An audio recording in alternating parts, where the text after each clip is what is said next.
today is our present. Speaking of which, share some quotes that really you like, please. Well, you asked me this in advance, so I gave it a little bit of thought, and I decided that I would pick one that was sort of business oriented and one that was more personal. The first one is by Henry Ford. We've probably all heard it, but whether you think you're right or whether you think you're wrong, excuse me, I said that wrong. Whether you think you can or whether you think you can't, you're right in either case, because our mind has so much power over what we accomplish in life.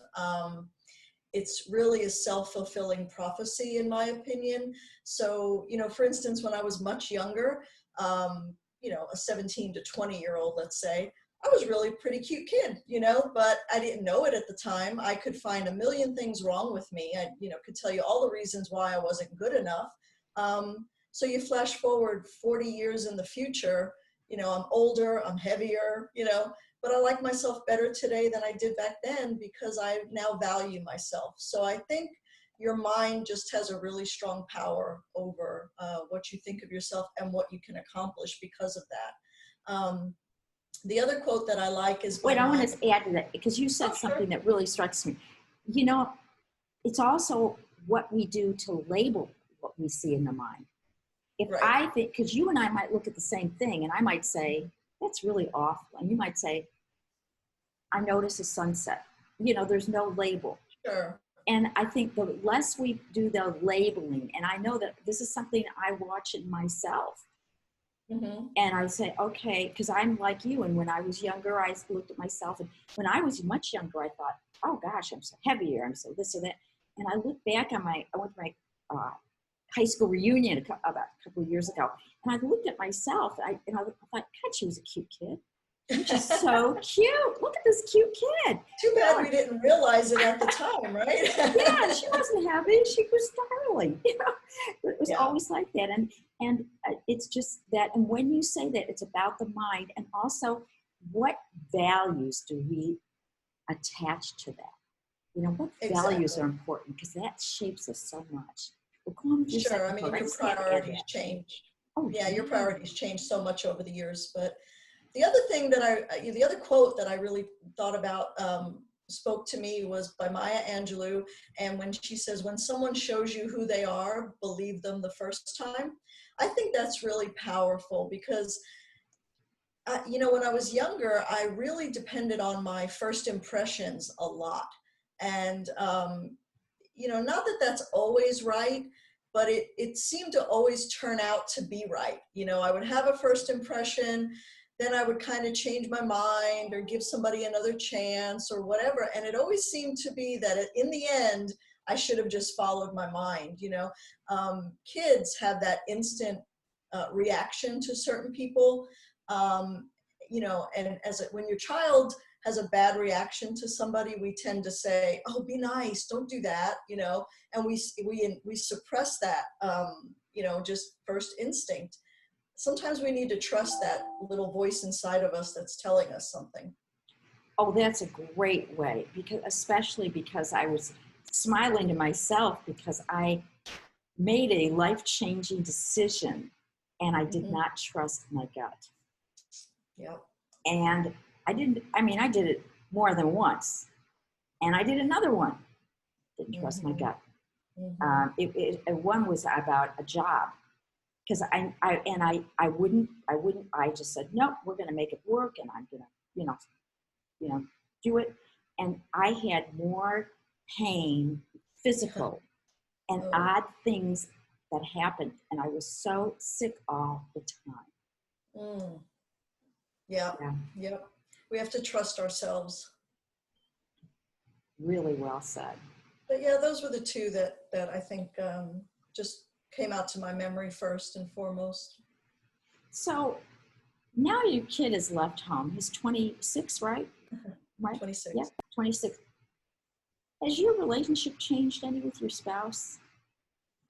Well, yeah, sure. I mean, when you have a child at home, it's all about them. As much as you try to not make it that way, it's that way. I mean, the schedule alone, is enough to keep you focused, because there's hardly time for anything else when you've got a kid in high school. It's all about their activities and where they need to be, and what you need to do as a parent to support them, and your friends become their friends' parents, and that's really all your life is. And it's not just so much now that he's an adult, but even as he went away to college, you initially, especially, we only had one, so we didn't have other kids at home to kind of keep us busy, so to speak. All of a sudden we sat down on the couch and just felt like, what do we do now? What are we supposed to be doing right now? We have way too much time on our hands, So yeah, it definitely, you turn into a couple again versus a family. Not that you're not always going to be a family, but you just start doing different things. We became more social with adult friends that we didn't have time to spend a lot of time with before, and kind of just started doing things just solely for our entertainment, not always having to think about, the other person that you're trying to satisfy as well. So, but at the same time, it's made us closer with our son in a way too, because now he is an adult, and now it's not all about obligation and what you have to do and where you need to be. Now you're together because you want to be. You can choose to go on vacation together, but you don't have to. He's perfectly capable of being, not with us. But so now when we do things together, it's actually really nice because we know it's by choice. That's very, very open-minded, because not all parents can let go. And that's why I was asking, because, and it's what I'm hearing is that you and your spouse actually have come closer together. Have you discovered things about him that were maybe buried, or maybe you're like, wow, I didn't know that about you, or not really? Gosh, we've been together for 33 years, so I don't know that there was too much surprise at that point.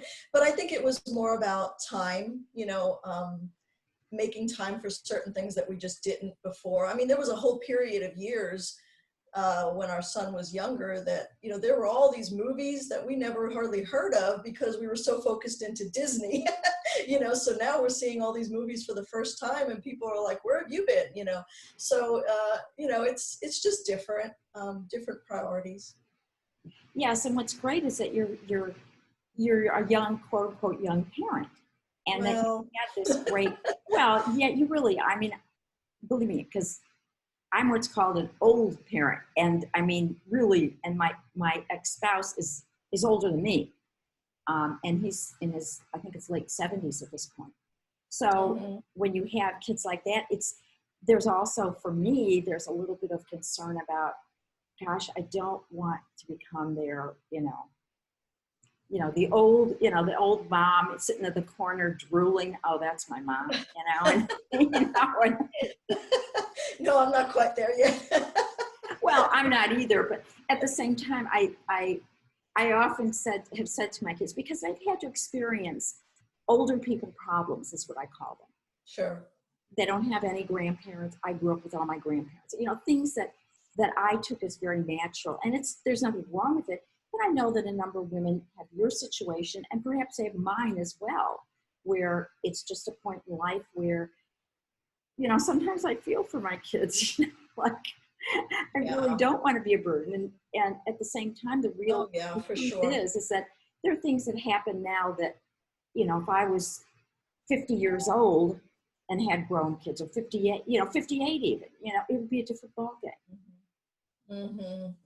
And it's okay. But I think it's really important to plan ahead. I don't want to be a burden on him ever. I know that he's the only one. It's not like he can share the burden with siblings, and so I think about that, and I think people should think about that. Your kids will take care of you for the most part. They will do whatever they can, but that doesn't mean you want it to be hard on them, and I think while we're young and have our faculties about us and have the ability and the resources, I think we should take steps to make sure that they're not unduly burdened. There are things that are going to happen as parents get older, and there's no way around that, but we don't have to make it super hard for them, especially when you consider that many people at the age they have to start taking care of parents is usually about the same age that they have their own responsibilities with their own families, their own children, maybe kids going to college, it's expensive to raise a family, especially when you have to raise two generations, so to speak. That's interesting you say that, because I'm in a professional group of women, another one, and I had a subgroup, and it was called the Sandwich Sisters. And it was about, if you had kids at home, they could be 5 years old, they could be 25, it didn't matter. They were at home, and then yet you're caring for your parent. Right. What surprised me was that the number of younger people, I mean, I have met people that are as young as like in their 30s and 40s that are stuck with, to me, young people in their 60s. They're taking care of their parents. And I thought, wow, this is really spread. Yeah. You don't really know, what the future holds. There's no guarantees to any of us. So. Yes. And also, I got married, quote unquote, late. So obviously there's certain things I couldn't, control. And yet, of course, efficient planning, you plan as what best we can. And it's a nice thing, though, having adult children. Don't you think? I just love it. I love my kids. I love it too. Don't you? Definitely. I love every minute that we spend together, and I love that we have talks now about, business and jobs and challenges. And, he's a peer as well. He'll always be my son, obviously, but I have so much respect for him as an adult, and he's such a good person that I really enjoy his company. Yes, and I think that it took me I had to kind of move, through a couple of little levels there as they got out of college, and as I realized that I'm not, quote unquote, mom. And it was a change, and I'm very grateful. And I've also learned to hold my tongue. Say that's nice. I have to get better at that. That's nice. That's nice. That's interesting. Yeah, that's a good one. That's interesting. Yes. No, but oh yes. Yeah, maybe I will. Maybe you're right. That's good one too. Yeah. And, because the more I diffuse, the better it gets, and I'm, we're not the parent anymore, so to speak. And a lot of women that I deal with I have gone through that, and sometimes I think that the void is not filled with focusing on ourselves and developing ourselves, because I think the more I develop myself and my own interests, the younger I feel, the healthier I am, the happier Absolutely. I am. And as my son said, Mom, I'm always going to worry about you. However, he can worry a little bit less, so to speak. That's very sweet that he said that. Yes, it is. Well, he knows I'm alone. Yeah. And he knows that I have I have back issues, and I will be facing some surgeries. And it's not a big to-do, really. It's a lot of people have much more serious things than this. It's just more that, that I'm alone. Right. And I've learned, as a person who lives alone, maybe there's many of you out there like that, that it's okay to receive, and it's hard, challenging to receive. Sometimes, because you're used to taking care of yourself. Yeah, asking for the rides to the, procedures or something like that. I really being picked up because they won't let me take a cab home, and things like that. So it's a lesson, and isn't it great that we can still have them? Absolutely. Mm-hmm. So what has been your biggest obstacle that you've had in your life, and how did you get over it? In my life? Yeah. Well, you don't have to give me a laundry list, but just no. I mean, I'm sure there are many things that I could talk about, but I'm the type person that once I get past a challenge, it's kind of like childbirth. You forget. How true. There've been things in my life, obviously, but I don't really dwell on them. I tend to make the best of a situation, try to figure out a way around it, over it, under it, whatever I need to do. And once I'm to that other side, I'm really hard pressed to even remember. I just tend to try to leave it in the background and move forward. And maybe that's what's helped me more than anything, is not dwelling on it. So I don't know. I can't really think of one particular thing to tell you. Okay, that's fair. That's fair. What about when you were growing up? What did your, it's interesting. I always am curious. What were your parents like? How did they? What was like the main core things that they'd say to you? My parents would say certain things. What would yours? Your brothers and sisters? I think my mother used to say, "Youth is wasted on youth." And I took that the wrong way growing up. I thought she meant that her youth was wasted raising her youth. I kind of took offense to it. Interesting.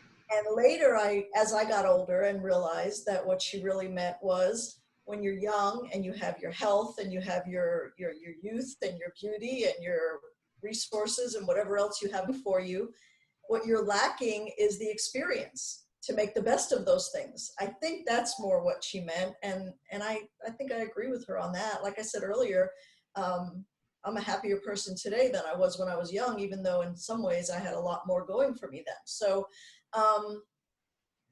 yeah, she used to say that a lot. It used to make me, it used to offend me until I realized what she meant. Which I think is, it's really important to think of that when you say something or when someone else says something. You don't always know what they mean by it. There are a lot of miscommunications. That's a big problem. And especially today, when a lot of it is emails and text, and you can't really see a person's face or hear their tone, a lot of times you take things the wrong way, and an innocent comment can become a big problem. So that's something that I try to be very aware of. I don't send anything out until I read it 3 or 4 times. And I'm trying to read it from an aspect of somebody reading it who doesn't know what I mean. Am I being really clear? And I think that's super important in this day and age, especially. Absolutely. And I love that. And that to me goes back to what are our core values, because if let's say I say, okay, let's get some coffee or something. And you say, I'm sorry, I can't. There might be something to me that says, oh my God, I'm not enough. Or the other part, or it could be, all right, she's busy. And it depends on where we're coming from. If I haven't had a lot of sleep and I'm under a lot of stress, it might be, oh my God, I don't want to be with me. And knowing where we're at, I think, is half the battle. And especially with family. Do you have siblings? I have a brother and a sister. Both I do too. Children. Yeah, I'm the baby. I was a surprise. Surprise. Yeah, my brother is 10 years older than me, and my sister is 12 years older than me. God. So I was far from planned, I'll say. But it was a good surprise, I think. It was all good. But yeah. Oh, I think it was. We don't live close, but we keep in touch. Yeah, thank you. We don't live close, but we keep in touch, and it's all good. And I think the older we get, kind of the closer we get to. You forgive a lot of things that you may have been holding on to when you were younger, and it's all, water under the bridge, and you just start a different kind of relationship moving forward, I think. That is, and especially with your age difference, that is a heck of, because really they were almost like, well, not many parents, but I guess you had no sibling rivalry when you grew up. I mean, you're so darn old. No, I had what I always called 2 sets of parents. If I convinced one set of parents to let me do something, I still had to then convince the other set, because they would start saying things like, well, we couldn't do that when we were that age, so it was always a little bit challenging. JoAnn, I've got to ask you this. You are a mortgage, say it, broker. Am I saying the right word? I'm a loan officer. Loan officer. Mm-hmm. Now, what drew you to that business? I'm curious. It was total serendipity, you might say. I had a friend that I worked with who knew a loan officer. They were very, very good friends. And so I was looking to refinance my home many, many years ago, and about 17 years ago, and she referred me to her. And because I think we had that common friend, we were very comfortable with each other. It wasn't like a very just strictly professional relationship. We knew that we had friends in common, we were the same age, and so we just, I guess, spoke more honestly. And I expressed to her that I was in a position that I absolutely hated at that time. And she saw something in me. You know, she kept telling me, you could do this job. Like, you have the aptitude to do this. And I was like, I don't know what you're talking about. I know absolutely nothing about mortgages except for the fact that I have one, you know. But she said, I can tell when you ask a question and I give you the answer that you get it, like you really get it. So she got me thinking, just, you know, coincidentally.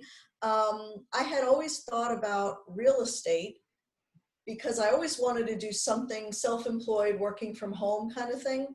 But every time I thought about it, I thought that's ridiculous because most realtors work nights and weekends, and that's exactly what I don't need because I have a 7-year-old at home, you know. So I had never given a thought to the mortgage side of it because it's usually kind of in the background. You know, you don't really see it, you're not really familiar with it, never thought about it. She got me thinking about it. And I was not a salesperson at all, and that was my biggest fear.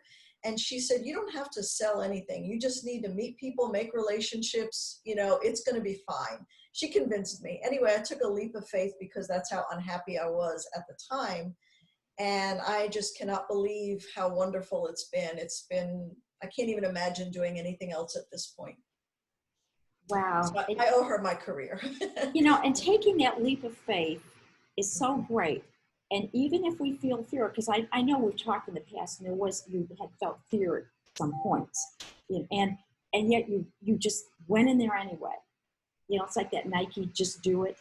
Mm-hmm. And that's really kind of a great lesson. You have to be at the right point in your life. You know, if it would have been offered to me and I was at a job that I was totally happy at, I probably would have not even given it a second thought. But it was the right timing where I was really desperate to make a change. And she just made it sound so natural. You know, she was very good at what she did and she made it look so easy. And so I was just thrilled that she took me under her wing and helped me get started. And that's another thing you brought up, a mentor. I mean, it goes back to, you know, thousands of years, but there's nothing like a mentor. And True. I know in my business, I have a mentor because we need someone to kind of show us the ropes, to kind of ease the way. And I think that's nowadays what we women are doing more of. We're reaching out to one another and say, I can help you with that. I know that we do this at our meetings, you know, JoAnn, you know, think of somebody who might be a good referral for you. And that Right. to me is so great. And, yep, I agree. You know, working with one another. We have to stick together and help each other. You know, that's humankind. That's, you know, we're not here alone, you know, so if you've got something that could help somebody else, I think share it. And I think that helps it helps me, I know, enjoy the ride. Sure. And take some of the pressure off the goals or some of the business things that come up. Mm-hmm. Just knowing, because what better gift is there than sharing, exactly, helping one another. Thank you for being here. Thank you so much. This was fun. Yes, isn't it? Thank you so much. Thank you.